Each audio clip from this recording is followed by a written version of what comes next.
తొలి మలిదశ ఉద్యమాన్ని ముందు భవిష్యత్తు తరాలు తెలుసుకునేలా ఎంతో మంది కవులు, కళాకారులు, మేధావులు తనదైన శైలిలో చేశారు. కానీ ఒక ఉపాధ్యాయుడు చరిత్ర సృష్టించిన తెలంగాణ ఉద్యమాన్ని ఒక పుస్తక రూపంలో మన మధ్యకు తీసుకొచ్చారు. ఆ పుస్తకం Telangana struggles of my people. ఆయనే డాక్టర్ హనీఫ్ అహ్మద్ గారు మనతో పాటు ఉన్నారు. వారితో మాట్లాడే ప్రయత్నం చేద్దాం. నమస్తే సార్. తెలంగాణ ఉద్యమాన్ని ఒక చరిత్ర అంటే తెలంగాణ ఉద్యమం అంటే ఒక చరిత్ర. ఈ చరిత్రను చాలా మంది కవులు, కళాకారులు తమ మాటల ద్వారా పాట ద్వారా ఈ చరిత్రను చెప్పారు, చూసాం కూడా. కానీ ఒక బుక్ ద్వారా ఒక బుక్ రాయాలంటే చాలా చాలా మేధస్సు కావాలి. ఒక ఉపాధ్యాయ వృత్తిలో ఉంటూ ఆ వృత్తిని కొనసాగిస్తూ అసలు ఈ బుక్ ఎలా రాయాలనిపించింది? అంటే మన తెలంగాణ రాష్ట్రం ఏర్పడిన తర్వాత తెలంగాణకు చరిత్ర సంబంధించిన పుస్తకాలు చాలా తక్కువ ఉన్నాయి. అంటే మనం ప్రత్యేక రాష్ట్రంగా ఎప్పుడు చూడలేదు కాబట్టి మన తెలంగాణ పర్టికులర్ చరిత్ర అనేది కూడా లేకుండా పోయింది. అంటే మన ఆంధ్ర చరిత్రను చదువుకుంటూ ఆంధ్రప్రదేశ్ చరిత్ర చదివినాం. ఎప్పుడైతే రాష్ట్రం ఏర్పడిందో ఆ తర్వాత మన చరిత్ర మనం రాసుకునే అవసరం ఏర్పడేది. అంటే మన తెలంగాణ చరిత్ర సంబంధించి ప్రత్యేక గ్రంథాలు వెతికినట్టయితే చాలా తక్కువ ఉన్నాయి. అప్పుడే చాలామంది మనకు వేరే విద్యార్థులకైనా కూడా గ్రూప్ వన్లలో కానీ గ్రూప్ వన్స్లో మన తెలంగాణ చరిత్రని ఒక సబ్జెక్ట్గా కూడా పెట్టడం జరిగింది. అప్పుడు అలాంటి టైంలో ఒకళ్ళిద్దరు ప్రయత్నం చేసినారు, ఆ పుస్తకాలు రాస్తూ ఉన్నారు. కానీ పూర్తి స్థాయిలో చరిత్ర లేదు కాబట్టి అది చాలామందికి ఉపయోగపడుతుంది. అంటే మన రాష్ట్ర చరిత్ర కూడా ముందు తరాలు తెలియడం అవసరం అనే ఉద్దేశంతో అంటే దాని చరిత్ర మీద ఉన్న ఇంట్రెస్టు కొంచెం నేను కూడా గ్రూప్ 1 పరీక్షలు రాయడం వల్ల చదవడం వల్ల ఆ ఉన్న గ్యాప్ అని కనిపించడం వల్ల తెలంగాణ చరిత్ర మీద పుస్తకం రాస్తే మనకు కూడా చాలామందికి ఉపయోగపడుతుంది. మన కొత్తగా ఏర్పడ్డ రాష్ట్రంలో చరిత్ర కూడా ముందు తరాలకు తెలుసుకుంటారు, తెలవాలనే ఉద్దేశంతో ఈ పుస్తకాన్ని రాయడం జరిగింది. తెలుగులో రాయడం వల్ల అంటే ఒక ప్రాంతం తెలంగాణ ప్రజలకు తెలుగు మాట్లాడే ఆంధ్రప్రదేశ్ వరకు రీచ్ అవుతుంది, చేరుకోవచ్చు మనం. అదే ఒక ఇంగ్లీష్లో అనుకుంటే ఇంగ్లీష్ అనేది గ్లోబల్ లాంగ్వేజ్. అంటే ప్రపంచవ్యాప్తంగా ఎక్కడైనా దాన్ని మన బుక్ని తీసుకుపోవచ్చు, ప్రపంచంలో మిగతా ప్రాంతాల ప్రజలు కూడా చదవచ్చు, అది ఎప్పటికీ నిక్షిప్తమై ఉంటుంది అనే ఉద్దేశం ఒకటి. ఇంకోటి పుస్తకం రాయడం అంటే రాయడానికి చాలామంది ఉండి ఉంటారు. రాయడం అనేది కొంచెం ఇంట్రెస్ట్ ఉన్న చాలామంది రాయడానికి అవకాశాలు ఎక్కువ మంది ఉండొచ్చు. కానీ పుస్తకం రాయడం కంటే ఎక్కువ పబ్లిష్ కావడం చాలా ముఖ్యమైన అంశం. పబ్లిష్ చేయడం అనేది ఇంపార్టెంట్ విషయం కాబట్టి తెలుగులో పబ్లిష్ చేయడం అనేది కొంచెం కష్టంతో కూడుకున్నది. పబ్లిషర్ దొరకకపోవచ్చు, స్వతహాగా పబ్లిష్ చేయాలంటే కొంచెం డబ్బులతో ఆర్థికతో భారమయ్యే వ్యవహారం కాబట్టి ఇంగ్లీష్లో రాయడం వల్ల ఎక్కువ మందికి రీచ్ కావడంతో పాటు పబ్లిషింగ్ అవకాశాలు ఎక్కువగా ఉంటాయి. అంటే ఆన్లైన్ పబ్లిష్లో ప్రపంచవ్యాప్తంగా చాలా కంపెనీలు కూడా ఉండడం వల్ల పుస్తకం నచ్చితే పబ్లిష్ అయ్యే అవకాశాలు ఉన్నాయి కాబట్టి ఇంగ్లీష్లో రాయడం కూడా ఒక కారణంగా చెప్పు. హనీఫ్ గారు, Telangana struggles of my people అంటే ఈ బుక్కి ఇదే పేరు పెట్టడానికి గల కారణాలు ఏంటి? అంటే తెలంగాణ ముఖ్యంగా మనం తెలంగాణ చరిత్ర గురించి రాస్తున్నాం. అంటే తెలంగాణ ఏర్పాటుకు సంబంధించిన చరిత్ర గురించి రాస్తున్నాం. అయితే స్ట్రగుల్స్ ఆఫ్ మై పీపుల్ అనేది పెట్టడానికి ముఖ్య కారణం అంటే ఈ ప్రాంత ప్రజలు ఎన్నో రకాల పోరాటాలు చూశారు. చరిత్రలో చాలా తక్కువ ప్రాంతంలో ఇన్ని పోరాటాలు చూసిన ప్రాంతం ఇదే ఉండి ఉంటుంది నాకు తెలిసి. ఇంకా ప్రపంచ స్థాయిలో జరిగిన పోరాటాలు ఎక్కడ జరగకపోయి ఉంటాయి. మనం చూసుకున్నామండి, ఇక్కడ చూడండి ఒకటి మన నిజాం పాలనా కాలంలో మనం రైతాంగ పోరాటం జరిగింది. అది ఒక ప్రపంచ స్థాయి గుర్తింపు పొందినట్టు పోరాటం అది. ఆ తర్వాత కొంతకాలానికి మన ప్రాంతంలో నక్సల్బరీ ఉద్యమం జరిగింది తెలంగాణ ప్రాంతంలో. ఈ తర్వాత మళ్ళీ మనం తొలి దశలో రాష్ట్ర ఏర్పాటు కోసం పోరాటం చేశారు, మళ్ళీ దశలో పోరాటం చేశారు. అంటే ఎంతోమంది ప్రాణాలు త్యాగాలు చేశారు. వాళ్ళ యొక్క ఆత్మగౌరవం కోసం ఈ ప్రాంతం పోరాటాలు చేస్తూనే ఉంది. ఇంకా ముందుకు పోయి చూసినప్పుడే కూడా ఇప్పుడు మనం రామ్జీ గోండే కానీ ఇంకా సమ్మక్క సారక్క అలా చూసుకుంటూ పోతే ఆత్మగౌరవ పోరాటాలు ఈ నెలలో ఎన్నో జరిగినాయి. అంటే ఈ ప్రాంతమే పోరాటాలకు ఒక పేరుగా గాంచింది కాబట్టి మన తెలంగాణ రాష్ట్ర ఏర్పాటుకు ఈ స్ట్రగుల్స్ ఆఫ్ మై పీపుల్ అనే టైటిల్ బాగా యాప్ట్గా ఉంటుందనే ఉద్దేశంతో పెట్టడం జరిగింది. ఈ బుక్ రాయడానికి ఒక ప్రభుత్వ ఉద్యోగం ఉన్నారు కాబట్టి ఇది ఎలా సాధ్యమైంది? అంటే పుస్తకం రాయడం అనేది ఫస్ట్ ఒక వ్యాపకం ఇంట్రెస్ట్తో రాసే వ్యవహారం. అంటే మన హాబీగా కూడా రాయొచ్చు, దాని మీద ఉన్న ఇంట్రెస్ట్తో రాయొచ్చు. ఇందులో ఇంకోటి ఏంటంటే నా ప్రొఫెషన్ పరంగా ఉపాధ్యాయుని కాబట్టి ఉపాధ్యాయునికి కూడా ఒక సామాజిక బాధ్యత ఎక్కువగా ఉంటుంది. ఉపాధ్యాయునికి ఉండాల్సింది కూడా సామాజిక బాధ్యత. అంటే మన సమాజంలో అయినా వేరే సొసైటీస్లో అయినా కూడా ఉపాధ్యాయునికి ఒక ఉన్నతమైన స్థానం ఉంది. తల్లిదండ్రి తర్వాత కూడా గురువుకు అగ్రస్థానం ఉంది.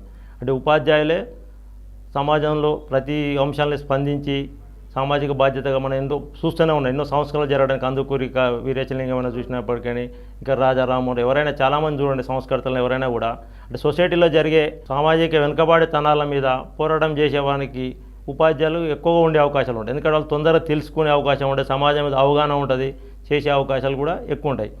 అండ్ అందులో ఈ తెలంగాణ మీద పుస్తకం రాయాల ఆలోచన రావడం ఏంటంటే ఈ మలిదశ ఉద్యమం జరుగుతున్నప్పుడు అంటే మన తరంలో జరిగింది, మనం అందులో పాల్గొన్నాం, మనం దాన్ని చూస్తూ ఉన్నాం. కాబట్టి ఒక ఉపాధ్యాయునిగా నేను కూడా పరీక్షలు ప్రిపేర్ అవుతున్న కొత్తగా ఏర్పడిన రాష్ట్రంలో తెలంగాణ సంబంధించిన పుస్తకాలు లేకపోవడం, ఇవన్నీ కూడా నాలో వ్యక్తిగతంగా స్వతహాగా ఉన్నటువంటి ఇంట్రెస్టు, ఈ అవసరం, ఈ రెండు కలిసి నన్ను రాసేలా ప్రేరేపించింది. అంటే ఈ బుక్కే కాకుండా ఇంకా వేరే బుక్స్ రాస్తారా మీరు? అంటే మొట్టమొదటి ప్రయత్నం మాత్రం ఇదే పుస్తకం. ఇంకా ఇప్పుడు వేరే 2 పుస్తకాలు రాస్తున్నాం, కానీ అది త్వరలో అవి పబ్లిషింగ్ కాలేదు. అతి త్వరలో 2 పుస్తకాలు వస్తాయి. అంటే మీరు పూర్తిగా అంటే తెలుగు వారు కాకపోయినా కూడా అంటే ఒక ముస్లిం వ్యక్తి కాబట్టి తెలుగు తక్కువ వచ్చే అవకాశాలు ఉన్నాయి కదా.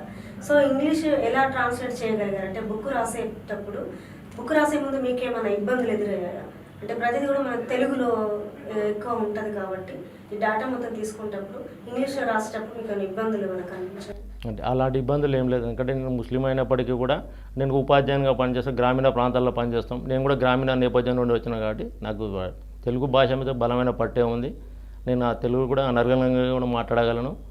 సో ఇంగ్లీష్లో రాయడానికి కూడా కొద్ది ఇబ్బంది ఏం కాలేదు. ఎందుకంటే మనకి ఇంగ్లీష్లో కూడా మనం ఒకటి స్వతహాగా కూడా హిస్టరీ అనేది మనము స్వతహాగా రాసేది కాదు ఇది.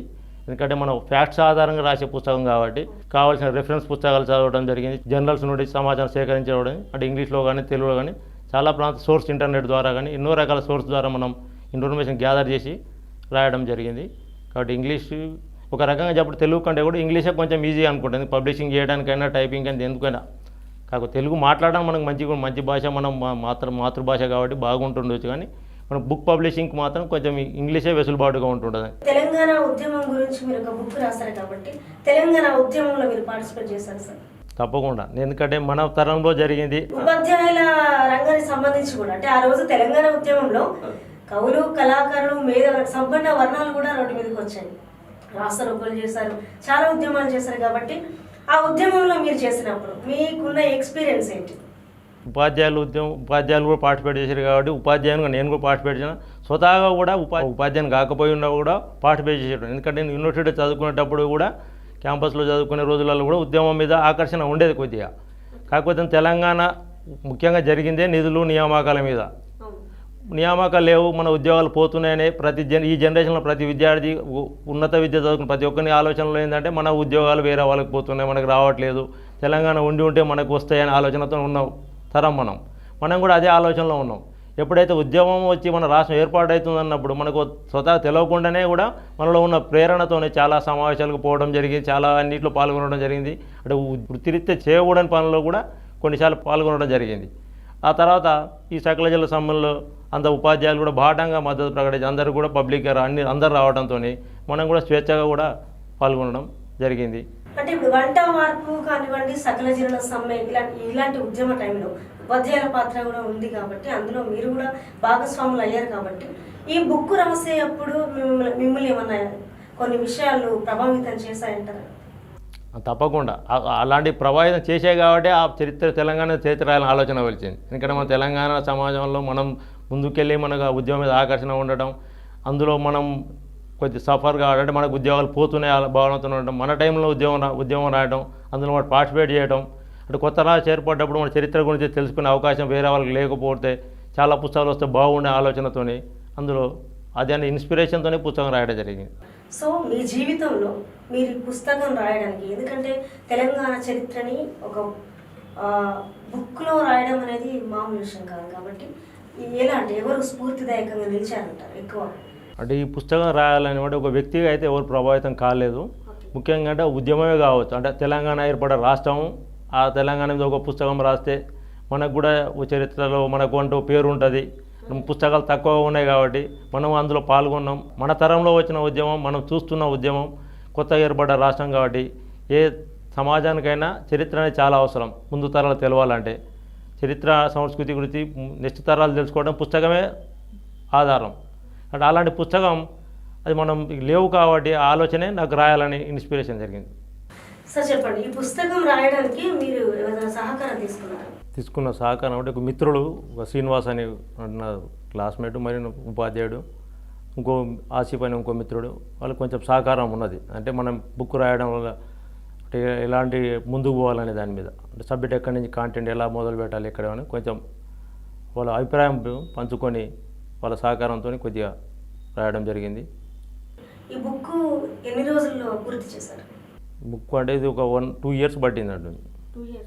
అంటే మనం ఫుల్ టైంగా పూర్తిగా దానికే కేటాయించలేం కదా టైం. కాబట్టి నేను ఉపాధ్యాయునిగా మళ్ళీ డ్యూటీ చేసుకుంటూ నాకున్న కొంచెం ఖాళీ టైంలో దాన్ని మళ్ళీ బుక్లు పెట్టడం, అందులో విపరీతమైన హిస్టరీ కాబట్టి చాలా రెఫరెన్స్ పుస్తకాలు చూడడం జరిగింది. చాలా జర్నల్స్ వెతకాల్సి వచ్చింది. ఎందుకంటే సమాచారంతో డేట్లతో సంబంధం ఉంటాయి. చరిత్ర కాబట్టి మనం ఊహాజనితంగా రాసేది కాదు కాబట్టి మళ్ళీ ఎవరైనా విమర్శించే అవకాశాలు ఉంటాయి. ప్రతిదీ మనం చూసుకోవాల్సి వచ్చింది. ఇంకోటి మళ్ళీ మన పబ్లిషింగ్ కూడా కొద్దిగా ఇబ్బంది అనేవారు. ఎందుకంటే హిస్టరీ పుస్తకం కాబట్టి పబ్లిష్ చేసేటప్పుడు కూడా మనం ప్రతిదీ చెక్ చేసుకోవాల్సి ఉంటుంది. డేట్లు అయినా, సంవత్సరాలైనా, పేర్లైనా, ఎక్కడైనా చిన్న పొరపాటు జరిగిందనుకోండి అది పూర్తిగా వక్రీకరించినట్టు అయింది. కాబట్టి అంటే ఒక ఉపాధ్యాయ వృత్తిలో ఉండి 2 yearsగా ఈ బుక్ని రాసారంటే అంటే ఖాళీ సమయాన్ని అంటే వెతుక్కొని రాసారా, లేకపోతే దీనికోసం అంటూ ఒక సమయాన్ని కేటాయించారా? అంటే మనకు ఫ్రీగా ఉన్న టైం లోపల దీని మీద పనిచేయడం చేశాను. మనకంటే కొద్దిగా వేరే టైం దొరికినప్పుడు, లేకపోతే పుస్తకాలు చదువుతున్నప్పుడైనా, ఆల్రెడీ చదువుతున్నప్పుడు మనం ఖాళీ టైంలో బుక్ చదువుతున్నప్పుడు కనుక ఉన్న సోర్స్ని తీసుకోవడం, మళ్ళీ మనం నోట్ డౌన్ చేసుకోవడం పాయింట్ వైజ్.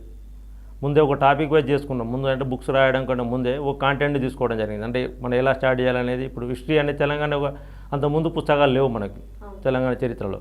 ఏ బేస్గా ఎక్కడి నుంచి స్టార్ట్ చేయాలి, ఎలా రాయాలి అనేది కొంచెం సమస్య అనేవారు. ఇప్పుడు చరిత్రకు సంబంధించిన పుస్తకం మనం స్వతహాగా కూడా మనం తీసుకోవడానికి వీల్లేదు. అంటే క్రోనాలజీ ప్రకారం రావాలి, ఒక పద్ధతి ప్రకారంగా చరిత్ర నడుస్తుంటుంది కాబట్టి అది ఒక సిస్టమ్ ప్రకారం రాయాలి. అంటే ఏ చిన్న అంశం మీద ఎక్కువ రాసినా కూడా ఎక్కువ కూడా అవ్వచ్చు. అంటే మనం తెలంగాణ చరిత్ర అనేది మనం ఒక ఉద్యమాన్ని బేస్ చేసుకుని రాస్తాం. తెలంగాణ చరిత్ర పూర్వకాలంకి వెళ్ళి కూడా చరిత్ర ఉండి ఉంటుంది. కానీ అన్నిటి తీసుకోవట్లేదు మనం. అంటే మనకు అవసరమైన కానీ స్టార్ట్ చేస్తున్నాం కాబట్టి దాన్ని ఎలా కాంటెంట్స్ ఎలా తీసుకోవాలని ఫస్ట్ కాంటెంట్ తీసుకోవడం జరిగింది. ఆ కాంటెంట్ తీసుకోవడానికి కూడా ఒక రకంగా మన తెలంగాణ ప్రభుత్వం ఏర్పడిన తర్వాత మనం గ్రూప్ 1లో తెలంగాణ చరిత్ర అనే సిలబస్ పెట్టడం జరిగింది. దానికోసం చాలామంది ప్రొఫెసర్లతో ఒక కమిటీ చేసారు. ఆ కమిటీ ఒక చర్చించి ఒక సిలబస్ ఫిక్స్ చేసింది. అంటే ఆ సిలబస్ కూడా ఒక రకంగా చరిత్రకు రాయడానికి మనకు ఒక ఎక్కడి నుంచి స్టార్ట్ చేయాలి కాంటెంట్స్ అనేది కొంచెం అవగాహనగా స్ఫూర్తినిచ్చింది. అంటే మనం ఆ కాంటెంట్ని బేస్ చేసుకొని ఈ పుస్తకాన్ని మనం కూడా రాయడం జరిగింది. ఈ బుక్ని మీరే పబ్లిష్ చేశారా, లేకపోతే ఎవరైనా పబ్లిషర్స్ ముందుకు వచ్చారా? అంటే ఫస్ట్ ఆలోచన వచ్చినప్పుడు ఎవరు పబ్లిషర్ లేదు. అంటే ఇది ఎవరు పబ్లిష్ అవుతారా, మనం చేసుకుంటామా, అసలు ఎలా తెలుగులో రాయాలన్నా ఏ ఆలోచన లేకుండే. అది ఫస్ట్ అయితే రాయాలని ఆలోచనతో వచ్చింది. ముందు పోయి చూద్దామనే ఉద్దేశంతో ఒక 2 years అంత ముందు స్టార్ట్ చేసి రాయడం జరిగింది. చిన్న చిన్న రాస్తూ పోయిన తర్వాత అదేనా మనం అంటే మన ఆలోచన సరిగ్గా ఉన్నప్పుడు అనుకోకుండా కలిసి వచ్చినట్టు నా ఆలోచన తగ్గట్టు ఒక మిత్రునికి యాక్చువల్ కెనడాలో పబ్లిషింగ్ కంపెనీ ఉంది. అతని మన ఈ బుక్ రాస్తున్న విషయం అతనికి కూడా తెలియదు. అంటే నాకు ఉన్న ఆలోచన అతను చెప్పలే ఎవరికి, నేనే చేసుకుపోతున్నా. అయితే అతను సడన్గా ఒక రోజు మాటలు పంపి అతను పబ్లిష్ చేసిన కొన్ని పుస్తకాలు నాకు పంపడం జరిగింది. ఈ చూడు ఇది నాదే పబ్లిషింగ్ కంపెనీ అని. అదే సందర్భంలో ఆయన ఒకవేళ ఏదైనా బుక్ ఉంటే చెప్పు, నేను కూడా పబ్లిష్ చేస్తాను అని చెప్పినాడు. అంటే వెంబడే నాకు ఏంది కనెక్ట్ అయింది. అంటే ఎప్పుడైతే మనకు కావాల్సింది అంటే మనం వెతుకుతున్నది ఏదో మన వద్దకే వచ్చింది, అది అంటే మన ప్రయత్నం కరెక్ట్గా ఉంది అనే ఉద్దేశంతో ఇక మనం స్పీడ్ చేయడం మొదలుపెట్టినాం. ఎందుకంటే ఇట్లా పబ్లిషర్ రెడీగా ఉన్నాడు కాబట్టి ఇప్పుడు అతనికి అనుకున్న ఆలోచన ఉన్నప్పుడు మనం అందిస్తే తొందరగా చేస్తాడు. ఇప్పుడు మన అవసరం కోసం ఏదో చేసినప్పుడు మనం వాళ్ళ చుట్టూ తిరగాల్సి ఉంటుంది. ఎప్పుడైతే ఆ మాట అన్నాడో ఇంకా నేను కొంచెం వేగంగా దాన్ని కంప్లీట్ చేసేసి చేయడం జరిగింది. యాక్చువల్ డైమండ్ బుక్స్ పబ్లిషర్స్ అని కెనడా కంపెనీ అది. వాళ్ళకు ఏంటంటే అమెజాన్లో డైరెక్ట్ సేలింగ్ అంటే చేయడం జరిగింది. అమెజాన్ ద్వారా ప్లాట్ఫామ్తో ఈ డైమండ్ బుక్స్తో వరల్డ్ వైడ్గా అది గ్లోబల్గా లభిస్తుంది ప్రపంచవ్యాప్తంగా. దాంతో మనకు గుర్తింపు కూడా మంచి గుర్తింపు వచ్చింది ప్రపంచవ్యాప్తంగా. ఈ పుస్తకంలో తొలి దశ ఉద్యమం గురించే రాసారా, లేకపోతే మలి దశ ఉద్యమం గురించి కూడా రాసారా? అంటే ఈ పుస్తకంలో ఫస్ట్ ఉద్దేశం అయితే తెలంగాణ రాష్ట్ర ఏర్పాటే మెయిన్ ఆలోచన. ఇది తెలంగాణ రాష్ట్ర ఏర్పాటు గురించి రాయాలంటే ఉద్యమం ఆలోచన, ఉద్యమ బీజాలు పడ్డప్పటి నుండి రాయాల్సి వస్తుంది. యాక్చువల్ ఉద్యమం అంటే మనం రాష్ట్రము స్వతంత్ర రాష్ట్రం కావాలి ఆలోచన ఎప్పుడు దాదాపు 1948 నుండే మొదలైంది. చిన్నగా ఉన్నాయి. కాకపోతే రాష్ట్రం ఏర్పడ్డప్పటి నుండి 1956లో రాష్ట్రం ఏర్పాటు చేసిన తర్వాత అప్పటి నుండి కూడా మనం రాష్ట్రం వేరు కావాల ఆలోచన స్టార్టింగ్ కలిపినప్పటి నుండే ఉంది. ఇప్పుడు ఆ ఆలోచన అక్కడి నుండి చిన్న చిన్నగా తీసుకొని ఆ తర్వాత మనం కొంచెం కొంచెం టాపిక్ వైజ్ వస్తూ వచ్చింది. కాకపోతే మలిదశ ఉద్యమం గురించి ఎక్కువగా ఉన్నది. కాకపోతే అన్నీ కూడా అప్పటి నుండి స్టార్ట్ అయింది. అంటే మన తెలంగాణ రాష్ట్రం ఎట్లా ఎలాంటి పరిస్థితుల్లో రాష్ట్రం ఏర్పాటు, ఆంధ్రప్రదేశ్ రెండు కలిపి రాష్ట్రం ఏర్పాటు చేశారు, ఆ తర్వాత ఏర్పడే సమస్యలు ఏంటివి, ఆ తర్వాత తొలిదశ ఉద్యమం ఎందుకు వచ్చింది, తొలిదశ ఉద్యమం తర్వాత ఏం జరిగింది రాష్ట్రంలో, ఆ తర్వాత నెక్స్ట్ దాన్ని మళ్ళీ ఉద్యమం వరకే ప్రజా సంఘాలు కానీ కవులు కానీ మేధావులు కానీ దాని ఉద్యమాలు ఎలా ముందుకు తీసుకొస్తూ వచ్చిర్రు, ఆ తర్వాత మలిదశ ఉద్యమం రావడానికి ఎలాంటి అంశాలు తోడ్పడినవి, ఆ తర్వాత తెలంగాణ రాష్ట్ర సమితి ఏర్పాటు జరగడం, ఆ తర్వాత ఉద్యమంలో ఒక్కొక్క అంశం రాజకీయంగా ఎలాంటి మార్పులు జరిగి తెలంగాణ సమాజంలో ఇలా అన్ని అంశాలని తీసుకుంటూ అంటే రాష్ట్రం ఏర్పాటు చివరి వరకు రాయడం జరిగింది. అంటే ఉద్యమం అనే రాష్ట్ర ఏర్పాటు అనేది సడన్గా మధ్య నుండి స్టార్ట్ కాలేదు.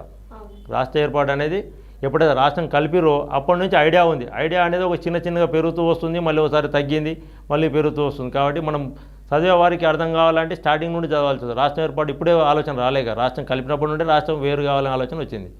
ఆ ఆలోచన అనుగుణంగానే అన్ని అంశాలని తీసుకొని రాయడం జరిగింది. తెలంగాణ ఉద్యమంలో మీరు కూడా పాల్గొన్నారు కాబట్టి, భాగస్వాములు అయ్యారు కాబట్టి, అక్కడ జరిగిన సంఘటనలు ఏమైనా ఈ బుక్ రాయడానికి మిమ్మల్ని ప్రేరేపించాయంటారు?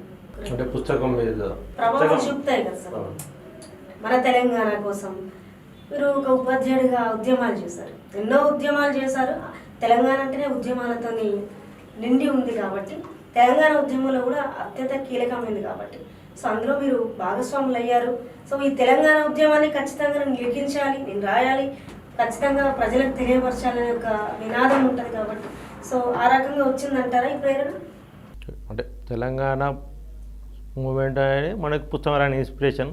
కానీ మనకు ఎంత ప్రభావితం అంటే తెలంగాణ మూమెంట్ మనకి ఎంత ఇష్టమైనప్పటికీ అంటే మనం చరిత్ర పుస్తకం రాసేటప్పుడు ఏంటంటే ఇది మన ప్రభావితమైన అంశాల జోలికి కాకుండా వాస్తవ రూపంగా రాయాల్సి ఉంటుంది. కాబట్టి యథార్థాలను రాయాల్సి ఉంటుంది. అంటే మనకి ఎంత ప్రభావమైనా ఎంత ఇష్టమైనప్పటికీ మనం స్వతహాగా ఆ ప్రభావం పుస్తకంలో రాయడంలో ఉండదు. ఎందుకంటే రాసినాం అనుకోండి అది వక్రీకరించినట్టు అయిపోద్ది.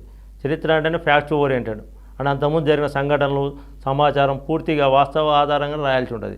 మనం ఊహించి రాసేది కాదు. కాబట్టి ఊహించి రాసుకున్నప్పుడు ఏంటంటే మనకు ఆ సంఘటనల మీద కానీ వాళ్ళ మీద మనకుంటే అభిప్రాయాలు ఉండొచ్చు, కొంచెం ఉత్తేజితం కావచ్చు, అలాంటివి కొంచెం తెలియకుండా కూడా మనలో ఈ అంశాలను వాటి మీద ఎక్కువగా రాయొచ్చు, మనం ప్రేరేపించవచ్చు, మనం కూడా ఎక్కువగా రాసే అవకాశాలు ఉంటాయి. కానీ ఇది ఒక చరిత్ర పుస్తకం కాబట్టి దీన్ని చరిత్రగా చూస్తారు ఎవరైనా, అంటే వాస్తవ ఆధారంగా చూస్తారు. మనం రాసిన విషయం వేరే కాడ కూడా లభిస్తుంది. అది అంటే వేరే వాళ్ళు మనం పోల్చుకొని చూస్తున్నప్పుడు ఇదంటే మన ఏదో వక్రీకరించిన విషయం అర్థమైపోతుంటుంది. ఇప్పుడు సంఘటన మనం మార్చలేముగా. ఇప్పుడు కేసీఆర్ గారు ఆమరణ నిరాహార చేసిరు అంటే ఏ డేట్ చేసిరు, ఏ టైంలో చేసిరు, ఎలా జరిగింది అనేది మనం ఏదో ఊహించి ఎక్కువ రాసుకున్నాం అనుకోండి, పక్క వాళ్ళు చదివేటప్పుడు ఏమైపోద్ది, అది తప్పుగా రాసిర్రు అని అనిపిస్తుంది. అంటే ఇప్పుడు అది ఆ రోజు ప్రతి పత్రికలో వస్తుంది, టీవీలలో వస్తుంది, దాని ప్రతి వ్యక్తి వద్ద ఉంటుంది, ప్రతి సంస్థ వద్ద ఉండవచ్చు, పత్రికలు ఎక్కడైనా లభిస్తుంది సమాచారం తీసుకోవడం. ఇంటర్నెట్లో కూడా క్షణంలో సమాచారం మనం తీసుకోవచ్చు. అప్పుడు మనం పోల్చుకున్నప్పుడు ఏమైపోద్ది, ఇది కొంచెం మనం ఇది ఊహాజనితంగా ఉంది, వాస్తవంగా విరుద్ధంగా ఉంది, వాస్తవ రూపంలో లేదనే ఆలోచన వస్తుంది. కాబట్టి మనకి ఎలాంటి ఉత్తేజితం ఉన్నా, మనకి ఇంట్రెస్ట్ ఉన్నప్పటికీ కూడా మన ఇంట్రెస్ట్లు అనేది వాటి మీద లేకుండా వాస్తవాల ఆధారంగానే రాయాల్సి ఉంటుంది. కాబట్టి వాస్తవ ఆధారంగానే, రిఫరెన్స్ పుస్తకాల ఆధారంగానే, మరియు జర్నల్స్ సంఘటనలు వాటి ఆధారంగానే రాయడం, పూర్తిగా ఫ్యాక్ట్ బేస్డ్గా ఉండడం. ఈ తరంలో మొత్తం కూడా డిజిటల్ అయిపోయింది. చాలా మంది ఇప్పుడు ఆన్లైన్ క్లాసులు అంటున్నారు, మొత్తం ఆన్లైన్ అయిపోయింది. కాబట్టి ఎవరైనా అంటే ఈ చరిత్రను తెలుసుకోవడానికి పుస్తకాలు చదివే టైం ఉంటుందంటారా? అంటే పుస్తకాలు ఇప్పుడు డిజిటల్ అయిన పరిస్థితులలో పుస్తకాలు చదివే అవకాశాలు ఉంటాయంటారా? అంటే తప్పకుండా ఉంటాయి. అంటే మీరు అన్నది వాస్తవం. అంటే ప్రపంచంలో ఇప్పుడున్న తరం అన్నీ ఇంటర్నెట్ యుగం ఇది. అన్నీ డీటెయిలేషన్ అయింది, ఫోన్లో చూస్తున్నారు, ప్రతి అంశాన్ని గూగుల్లో సెర్చ్ చేస్తున్నారు. అంటే పుస్తకం చదవడం రాయడం కూడా వాళ్ళకి అంత టైం లేదు. అయినప్పటికీ కూడా ఈ తరం కాకుండా ఈ తరంలో చాలామంది కూడా చదువుతూనే ఉన్నారు. అంటే అందరూ చదువుతలేరని కాదు, చదువుతున్నానికి ఉదాహరణ ఎందుకంటే మనకు చాలామంది పుస్తకాలు కూడా అప్పటికంటే ఇంకా ఎక్కువ పుస్తకాలు పబ్లిష్ అవుతున్నాయి. అంటే ఇప్పుడు పుస్తకాలు చదవలేదనుకోండి, చాలా పబ్లిషింగ్ కంపెనీ మూతపడాలి. ఎవరైతే నష్టాలతో నడపలేరుగా కంపెనీలైనా కూడా, లాభాలు లేకుండా ఏ కంపెనీ కూడా ముందుకు నడవలేదు. ఎంత ప్రేమ ఉన్నా పుస్తకం మీద కొంత టైమే రన్ అవుతాయి, ఎప్పుడో ఒకసారి మనం కూడా సాగించలేము. అయినప్పటికీ కూడా అన్ని కంపెనీలు నడుస్తున్నాయి. ఇంకా ఏంటంటే డీటెయిలైజేషన్ కూడా పుస్తకాన్ని పబ్లిషింగ్కు ఇంకా ప్రేరణ ఇస్తుంది. ఎందుకంటే ఇప్పుడు మనకు పేపర్ బ్యాక్ పుస్తకాలే చదివారు, ఒక మన తరంలో పేపర్ బ్యాక్ పుస్తకాలు చదివారు. ఇంటర్నెట్ ఫోన్ వచ్చింది, ఇక్కడ ఈ బుక్లు కూడా వస్తున్నాయి. ఇప్పుడు ఆ పుస్తకాన్ని ఈ బుక్లో చదవచ్చు, ఈ కాంటెంట్లు అంటే మన అందుకోసం ఈ బుక్ కూడా లభిస్తుంది. ఇంకా మనం ఆలోచించాలని చూస్తానంటే ఇప్పుడు మనం అనుకుంటున్నాం అంత టైం ఎక్కడ ఉందని, అంటే ఇదివరకు పేపర్ చదివే వాళ్ళు ఉండేవాళ్ళు, ఇప్పుడు కూడా టీవీలో ఫోన్లలో కూడా పేపర్ చూస్తారు. అయినప్పటికీ కూడా పేపర్ అనేది ఒక 10 ఏళ్ళకి చూసుకుంటే 10 ఏళ్ళ కంటే ఇప్పుడే సర్క్యులేషన్ ఎక్కువ ఉన్నాయి. అప్పుడు 2-3 పేపర్లు ఉన్నా ఈరోజు 10 పేపర్లు ఉన్నా ఈరోజు పేపర్లో సర్క్యులేషన్ అప్పుడు 1,00,000 అమ్మిన కాపీలు కూడా ఇలా 15-20 లక్షల కాపీలు సర్క్యులేషన్లో పేపర్స్ నడుస్తాయి. మీకు అన్ని వాస్తవాలు తెలిసే ఉంటాయి అన్నీ. అంటే మనం యుగం మారినా చదువుతలేరు అనుకుంటే ఇంత సర్క్యులేషన్ పెరగదా? వాస్తవాన్ని అయితే సర్క్యులేషన్ పెరిగిందంటే ఎక్కువ మంది చదువుతున్నాడే పేపర్ని కూడా. అంటే మనం ఏ కాలంలో అయినా కూడా చదివే వాళ్ళు ఉంటూనే ఉంటారు. పుస్తకాలనైనా పేపర్లనైనా వాటిని చదివే వ్యాపకంతో తప్పకుండా చదువుతారు. చదువుతానికి వాస్తవాలు ఇవి. మన పేపర్లైనా పుస్తకాల కంపెనీలైనా ఇవన్నీ మనం కూడా సాగిస్తున్నాయి, సర్క్యులేషన్ పెరుగుతున్నాయి. కాబట్టి ఖచ్చితంగా దీన్ని ఎక్కువ మంది చదువుతున్నారని చెప్పొచ్చు.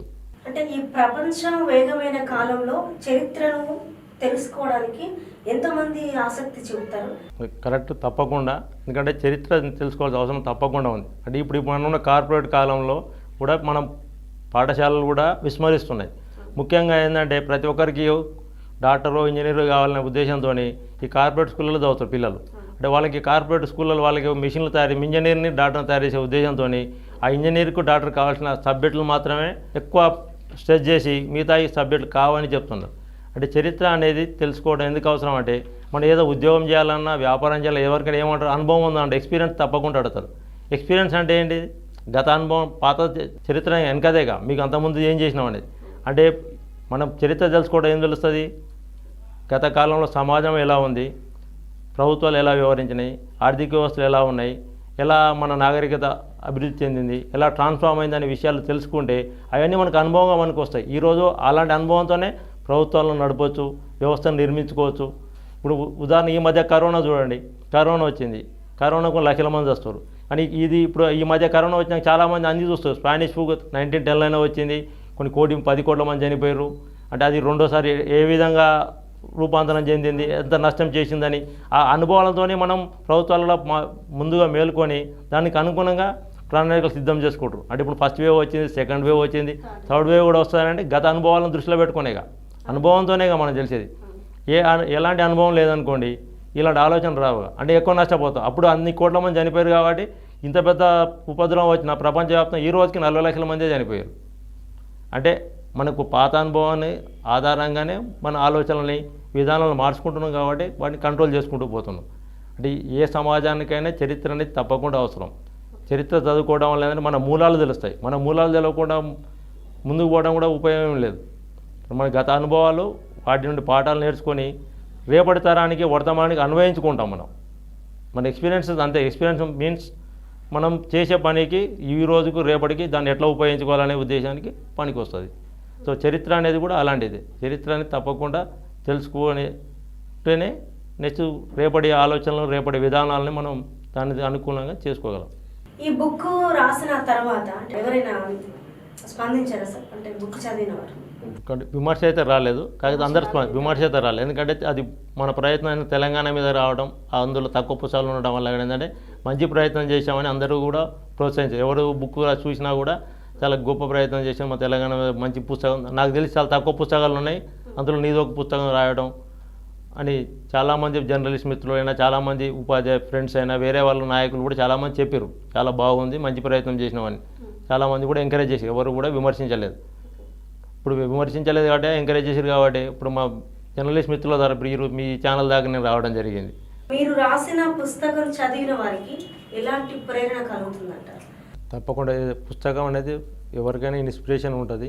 అందులో ముఖ్యంగా అంటే మన తెలంగాణ సమాజంలో పుట్టిన వాళ్ళకి ఈ తెలంగాణ చరిత్ర చదివినప్పుడు తప్పకుండా ఒక ఇన్స్పిరేషన్ ఉంటుంది, అంటే ఒక ఆలోచన కలుగుతుంది. అంటే ఎలా నష్టపోయింది సమాజం ఇన్ని సంవత్సరాల్లో ఉమ్మడి రాష్ట్రంగా, దేని గురించి ఈ పోరాటం జరిగింది అనేక కారణాలు అర్థమవుతాయి.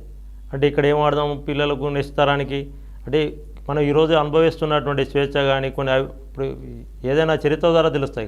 ఈరోజు మనం ఎన్నో అనుభవిస్తున్న స్వాతంత్రాన్ని, స్వేచ్ఛని, హక్కులని ఇవన్నీ కూడా ఎవరో ఒకరు సాక్రిఫైస్ చేస్తే మనం ఈరోజు మనం ఎంజాయ్ చేస్తున్నాం. అలాంటి సాక్రిఫైస్ అని పుస్తకం చదువుతున్నగా తెలిసేది, చరిత్ర తెలుసు కూడా తెలుస్తుంది. ఇప్పుడు మన ఈ తెలంగాణ చరిత్ర అనేది కూడా అంతే. తెలంగాణ చరిత్ర చదవడం వల్ల ఇప్పుడు 1400 మంది విద్యార్థులు అమరులయ్యారు. అంటే వాళ్ళు ప్రాణత్యాగాలను చేశారు, వాళ్ళ ప్రాణాలను సాక్రిఫైస్ చేశారు. అంటే ఒక గొప్ప విషయం. ప్రాణం వదిలిపెట్టుకోవడం అనేది ఎంత విషయం అంటే ఒక కాజ్ గురించి, అంటే ఒక రాష్ట్రం ఏర్పాటు కావాలనే దాని మీద ప్రాణాలు త్యాగం చేసి ఎంతోమంది అమరులైన విషయం పుస్తకం చదివితే తెలుసుకోవచ్చు. అంటే ఏ ఏ కారణాలతోనే ఉద్యమం జరుగుతుంది, ఏ విధంగా మనం సమాజం వెనుకబడిపోయింది, ఏ విధంగా మనం దగా చేయబడ్డాం, ఏ విధంగా మన నిధులు పోయినాయి, ఏ విధంగా నియామకాలు తగ్గిపోయినాయి, ఇవన్నీ తెలుసుకోవడం వల్ల ఏంటంటే తెలుసుకొని ఈరోజు మనం అనుభవిస్తానికి ఎంతమంది దీని మీద వాళ్ళు సాక్రిఫైస్ చేసిరు, ఎంతమంది వాళ్ళకు ప్రాణాలు అర్పించరు, ఎన్ని రకాలుగా పోరాటాలు చేసిరు, ఇవన్నీ తెలుసుకోవడం వల్ల ఏంటంటే చదువుకున్న వారికి ఒక ఉత్తేజం ఉంటుంది, ఒక వాళ్ళ మీద చేసిన వాళ్ళ మీద అభిమానం పెరుగుతుంది, మన సొసైటీ మీద మన రాష్ట్రం మీద ఒక గౌరవం ఏర్పడుతుంది. అంటే మనం కూడా భాగస్వామ్యం కావాలనే ఆలోచన తప్పకుండా వస్తుంది. ఎందుకంటే వాళ్ళు ప్రాణాలు ఇచ్చినప్పుడు కనీసం ఒక గుడ్ సిటిజన్గా మనం ఉండలేమా, మన బాధ్యత కొంచెం పని చేయలేమా అనే ఆలోచన కూడా కలిగే అవకాశం ఉంటుంది. ఇక్కడ చరిత్ర అనేది ఒక రకంగా మనకు ఎవరికైనా కూడా ఇన్స్పిరేషన్ వస్తుంది, అనుభవంగా మనకి వస్తుంది. నెక్స్ట్ మనం ఎలా వాళ్ళకి సాక్రిఫైస్ తెలిసి ఈరోజు మనం అనుభవిస్తున్న అన్ని సౌకర్యాలన్నీ కూడా ఎవరో ఒకరు సాక్రిఫైస్ చేసే విషయం అని అర్థమై వాటిని పూర్తి స్థాయి మనం కూడా భవిష్యత్తులో ఓ ప్రేరణగా పనికి వస్తాయి వాళ్ళకి. ఈ చరిత్రని మీరు రాసినప్పుడు చాలా బుక్స్ కూడా మీరు చదువుకుంటారు. అంటే ఖచ్చితంగా మనం ఏమనుకుంటున్నాం అంటే మనం ముఖ్యంగా ఉద్యమం రాష్ట్రం ఏర్పడడానికి ఏంది, ఏ విధంగా వెనుకబాటు పడ్డాం, మనం ముఖ్యంగా అంశాలు నిధులు, నీళ్లు, నియామకాలు ఇలాంటివి మనం ఏ విధంగా తెలంగాణ ఉమ్మడి రాష్ట్రంగా ఉన్నప్పుడు మనవి వేరే వాళ్ళకి ఎట్లా తరలించుకోపోతున్నారు అనే అంశాలు మీద ప్రభావితం చేసే మన హక్కుల కోసం రాష్ట్రం ఏర్పడింది. రాష్ట్రం ఏర్పడ్డప్పుడు స్వతంత్ర రాష్ట్రం ఏర్పడింది. కానీ ఇప్పుడు అవన్నీ వాటికి సంబంధించి తప్పకుండా ఆ ప్రయత్నంలో నడుస్తున్నదని చెప్పుకోవచ్చు. ఎందుకంటే మనం 50 ఏళ్ళకి వెళ్ళి ఉమ్మడి రాష్ట్రంలో ఉండి 56 నుండి మనం 14 దాకా ఉమ్మడి రాష్ట్రంలో ఉన్నాం. 60-70 ఏళ్ళు దగాపడ్డాం, ఇబ్బందులు పడ్డాం, అన్నీ చేసినాం. అంటే నిధులు నియామకాలు పైన అంటే ఒకేసారి ప్రభుత్వం వచ్చిన 6-7 ఏళ్ళనే కూడా పూర్తిసారి ఒకేసారి రావాలంటే కావు. ఎందుకంటే ఏదైనా కూడా కొంత టైం తీసుకునే ప్రాసెస్ అది. అంటే మనం ఉన్న నిధులు కూడా ఉంటాయి, నిధులు ఉన్నా కూడా మన ఆలోచనలు ఎక్కువ ఉన్నాయి. అంటే మన రిక్వైర్మెంట్ ఎక్కువ ఉంది, అన్ని ప్రాజెక్టులు కట్టాలి, అందరికి ఉద్యోగం ఎంప్లాయ్మెంట్ ఇవ్వాలి, ఇవన్నీ జరగాలనుకోండి. అంటే ఆర్థికంగా కూడా కొన్ని వెసులుబాటు ఉండాలి, అంటే కొన్ని లిమిటేషన్స్ ఉంటాయి. అంటే దాని ప్రకారం ప్రయారిటీ వైజ్గా అవుతూ ఉంటాయి. ఇప్పుడు అన్నీ ఒకేసారి అన్ని ప్రాజెక్టులు ఒకే రోజు కట్టలేము. మనం ఇంకా కట్టాలంటే కూడా నిధులు అవసరం. మనకున్న బడ్జెట్ సోర్స్ని బట్టిగా చేస్తుంటాయి, ఏది ముఖ్యం ఏదని స్టెప్ బై స్టెప్ జరుగుతూ ఉంటుంది. అది కొంచెం దీర్ఘకాలిక ప్రణాళిక అది. అంటే ఆ రూట్లో జరుగుతుందని చెప్పవచ్చు. అందుకని మన రాష్ట్రం ఏర్పడగానే ఇప్పుడు కాళేశ్వరం లాంటి ప్రాజెక్టు తయారైంది. ఇప్పుడు మన ఉమ్మడి రాష్ట్రం ఎన్ని ప్రాజెక్టులు అయినాయి, ఎప్పుడూ అంత ముందు కట్టిన ప్రాజెక్టులు, కొత్తగా అయితే ఏ ప్రాజెక్టులు కట్టలేదు, అంటే వేగంగా జరిగినాయి. అంటే ఇంకా వేరే చిన్న చిన్న ప్రాజెక్టులు కూడా నడుస్తూనే ఉన్నాయి. వేరే కడ నీళ్లు అందించడం చాలా పనులు నడుస్తున్నాయి. అంటే అవన్నీ జరుగుతూనే ఉన్నాయి లక్ష్యాలు. ఇంకా నియామకాలు అంటే ఇంకా నియామకాల విషయంలో కొద్దిగా వెనకబడ్డాం అనుకోవచ్చు. చాలామంది విద్యార్థులు ఏంటంటే ఎక్కువ ఎక్స్పెక్టేషన్స్ కూడా ఉన్నాయి. అంటే మనకు అన్ని ఉద్యోగాలు వస్తాయి, ఇన్ని ఫస్ట్ రాష్ట్రం రాకముందు కొన్ని లక్షల ఉద్యోగాలు వస్తాయి మనకనే రావడం వల్ల అది ఒక ఆలోచనతో కూడా మనం ఇంకా అన్ని ఉద్యోగాలు రావట్లేక, ఇంటికో ఉద్యోగం వస్తాయి, ఇంటికో ఉద్యోగం రావట్లేక, ప్రభుత్వ ఉద్యోగం లక్షల ఉద్యోగాలు ఇంకా జనరేట్ కావట్లేక అనుకుంటున్నారు. కాకపోతే అవి కొంచెం టైం తీసుకునే ప్రాసెస్, అవి కూడా వస్తాయని అనుకుంటున్నాను. ఎందుకంటే రాకుంటే కూడా ఉద్యోగ నిరాశ నిస్పృహలో కోరుకుంటారు. ఏ తరమైన ఉద్యోగం చదువుకున్న వారికి ఉపాధిని తప్పకుండా కల్పించాల్సిన అది ప్రభుత్వం యొక్క బాధ్యత కూడా. తప్పకుండా ప్రభుత్వాలు కూడా నెరవేరుస్తాయి, ప్రజల ఆకాంక్షలు అనుకున్న ప్రభుత్వాలు కూడా పనిచేస్తాయి. ఎందుకంటే మనం చూస్తున్నాం, ఇప్పుడు తెలంగాణ రాష్ట్రం ఏర్పడిందంటేనే మన ఆకాంక్షలు నెరవేర్తలేవని రాష్ట్రం తెచ్చుకున్నాం. ఇప్పుడు ఆకాంక్షలు నెరవేర్తలేమన్నప్పుడు ప్రభుత్వాల మీద కూడా తిరగబడతారు ప్రజలు తప్పకుండా. అంటే సొసైటీలో అవేర్నెస్ ఉన్నప్పుడు తప్పకుండా ప్రభుత్వాలను కూడా మన ఆకాంక్షలు నెరవేరినప్పుడు ప్రభుత్వం వేరే ప్రభుత్వం ఎన్నుకుంటారు, ప్రభుత్వం మీద తిరగబడతారు, అలాంటి జరుగుతాయి. తెలంగాణ సాధనకు ముందు సాధించిన తర్వాత కొన్ని అంటే ఇప్పుడు వాటర్ ప్రాజెక్టుల గురించి చెప్పారు, అలాగే ఇటు నిరుద్యోగ వృత్తి కూడా ఉంది. అంటే కొన్ని మనము నెరవేర్చుకోగలిగినాం అనుకుంటారా? తప్పకుండా నెరవేరుస్తున్నామని అనుకుంటున్నాను. అదే చెప్తుంది. ఇప్పుడు నీళ్లు నియామకాలు ప్రాజెక్టులు కట్టుకున్నాం.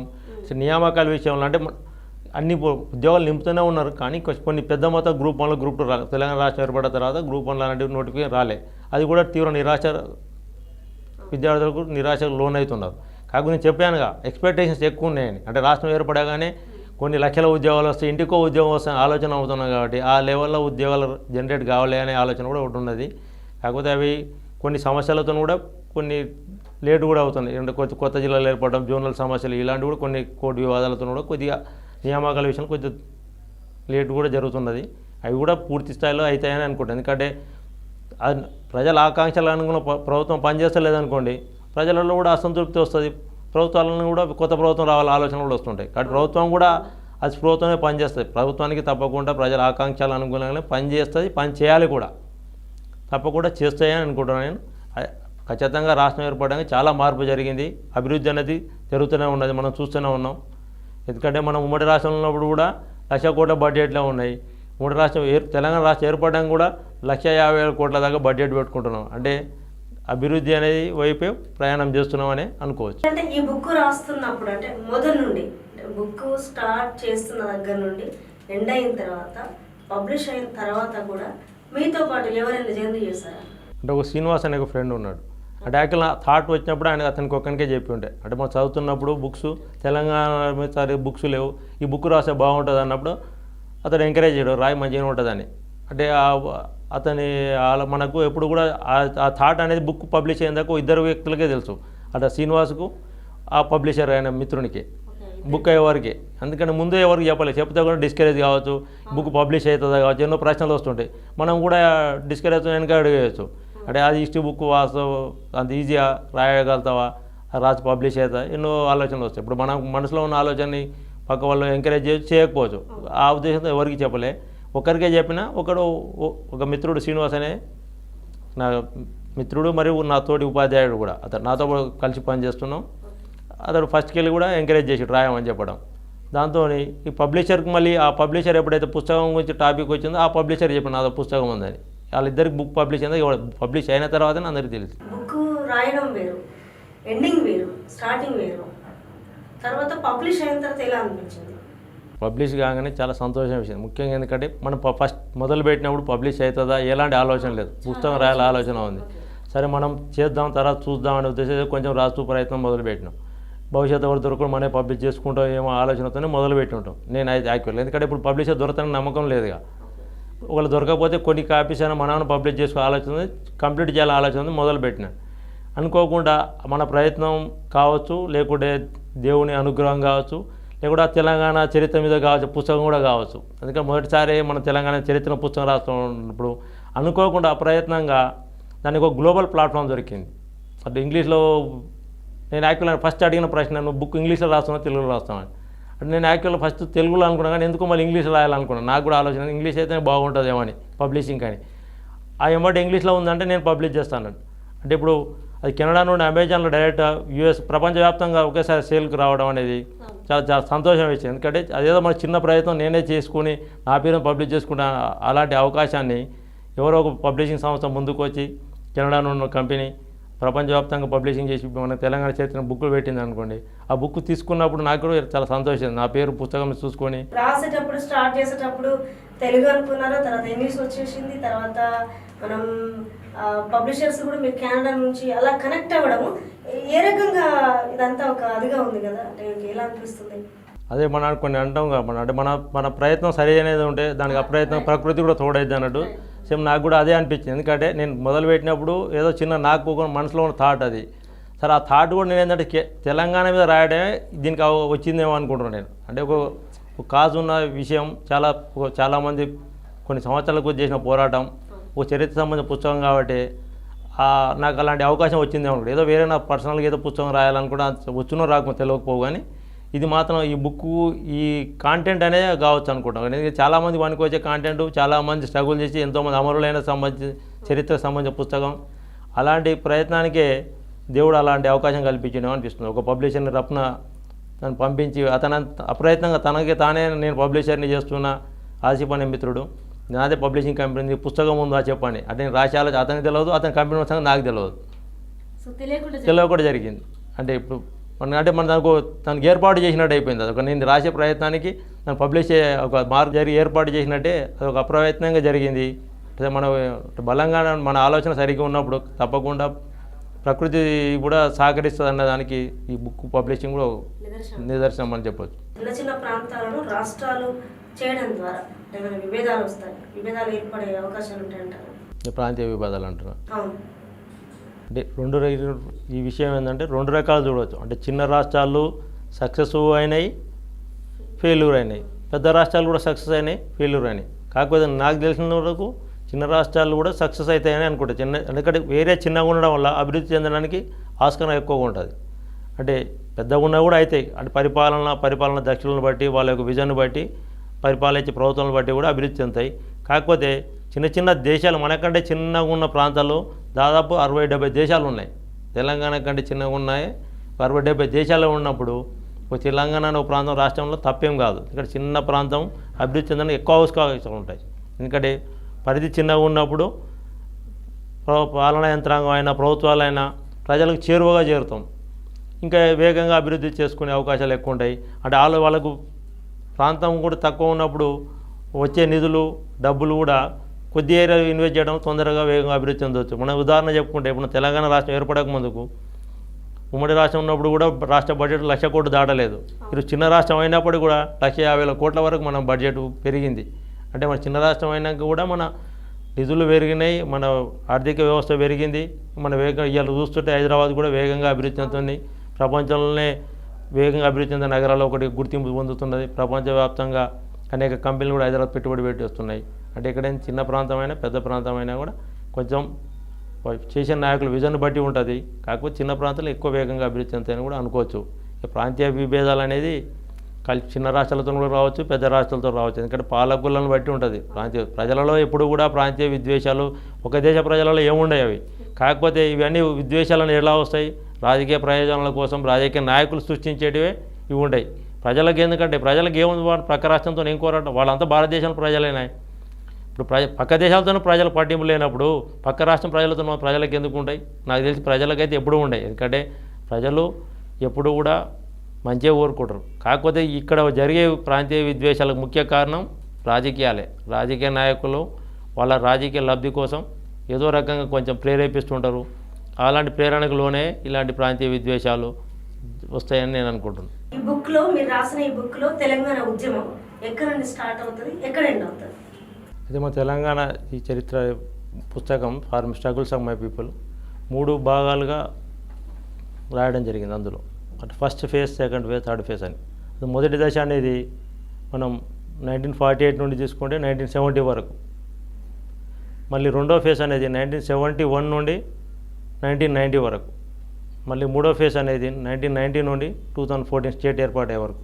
ఈ 3 దశలుగా ఈ బుక్లో ఉన్నది. అంటే 1948 మొదలు పెడితే 2014 వరకు. అయితే ఫస్ట్ ఫేజ్ని ఏమంటున్నాం? మన తెలంగాణ ఫస్ట్ ఫేజ్లో ముఖ్యంగా ద ఐడియా ఆఫ్ తెలంగాణ, అంటే తెలంగాణ అనే భావం ఎలా ఉన్నది అనేది మనం ఫస్ట్ ఫేజ్లో కనిపిస్తుంది. 1948 అంటే స్టార్టింగ్లో ఏముంది, ఒక చాప్టర్ ఏంటంటే తెలంగాణ ఓవర్వ్యూ, హిస్టారికల్ ఓవర్వ్యూ, అంటే చారిత్రక నేపథ్యం.